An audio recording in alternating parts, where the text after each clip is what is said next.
Imagine you're standing around a campfire, not 100 years ago, not 1,000 years ago, but 50,000 years in the past. The night is cold. The stars are brighter than anything you've ever seen. A group of hunter-gatherers has just returned from a dangerous hunt. Everyone is exhausted. One hunter begins acting out how another tripped over a rock while chasing a deer, arms flailing wildly, landing face first in the mud. For a moment, silence.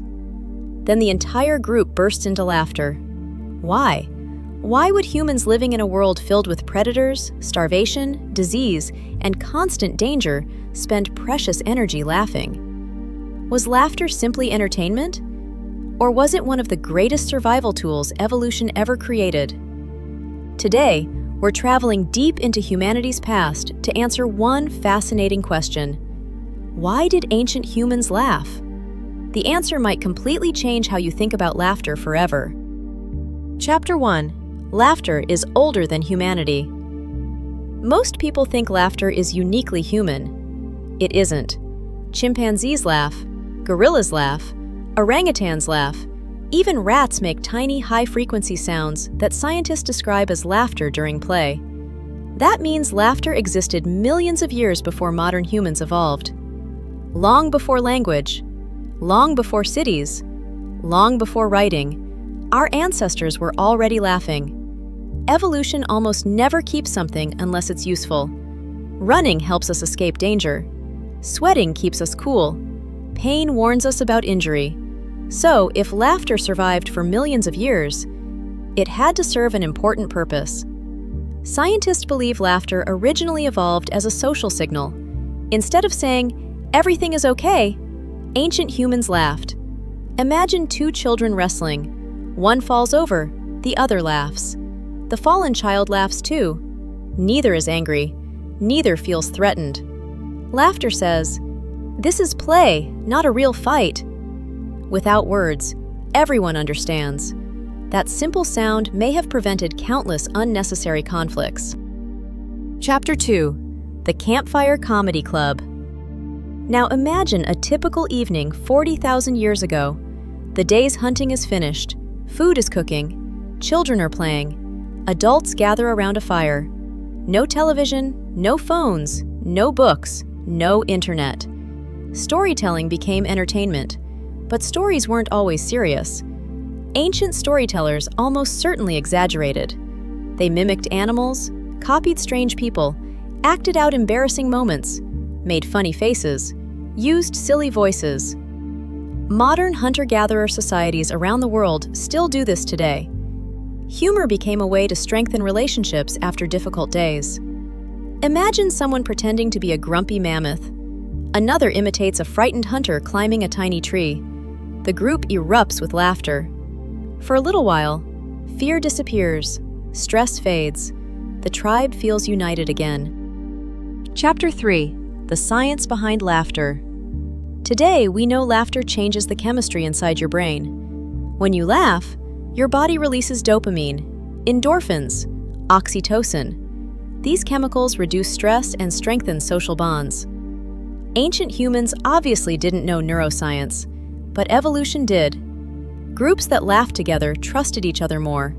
Trusted groups hunted better, shared food more fairly, protected children more effectively, cooperated during danger. Those groups survived. Groups filled with suspicion often didn't. In other words, laughter may have helped shape civilization long before civilization existed. Chapter 4.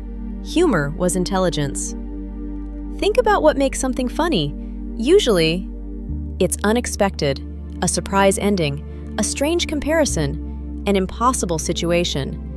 Your brain notices that reality suddenly changes. That's humor. Ancient humans who recognized unusual patterns quickly had an advantage. Imagine hearing strange footsteps, noticing unusual animal behavior, seeing tracks that don't belong.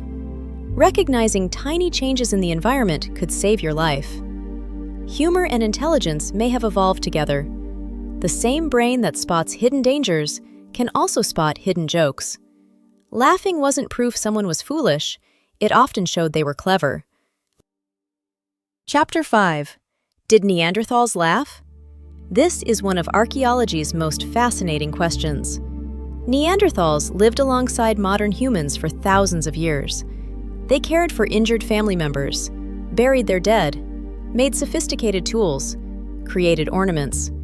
Many scientists believe they possessed language. If chimpanzees laugh, and modern humans laugh, it's extremely likely Neanderthals laugh too.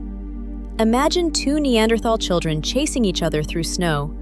One slips, the other starts laughing. Soon, everyone nearby joins in. The scene feels remarkably familiar. Despite looking different, their laughter may have sounded surprisingly similar to ours. 6. Why embarrassment became funny. Have you noticed something strange? People often laugh after making mistakes. Dropping food, walking into a tree, missing a step, saying the wrong thing. Why? Ancient humans constantly lived together in close groups. Small mistakes happened every day. Laughter transformed awkward moments into harmless ones. Imagine accidentally spilling precious berries. Without laughter, others might think you were careless. With laughter, the mistake becomes shared amusement instead of conflict. Humor helped smooth social tension. It protected friendships. In tiny tribes, keeping peace mattered far more than winning arguments. Chapter 7. Tickling and Family Bonds. Almost everyone laughs when tickled. Why? Scientists still debate the answer, but one idea is especially interesting. Tickling teaches children about vulnerable parts of the body: neck, stomach, ribs. Parents playfully touching these areas may have helped children learn defensive movements. At the same time, laughter strengthened emotional bonds. Children who felt safe around parents grew into cooperative adults. Even today, tickling almost always happens between people who trust one another.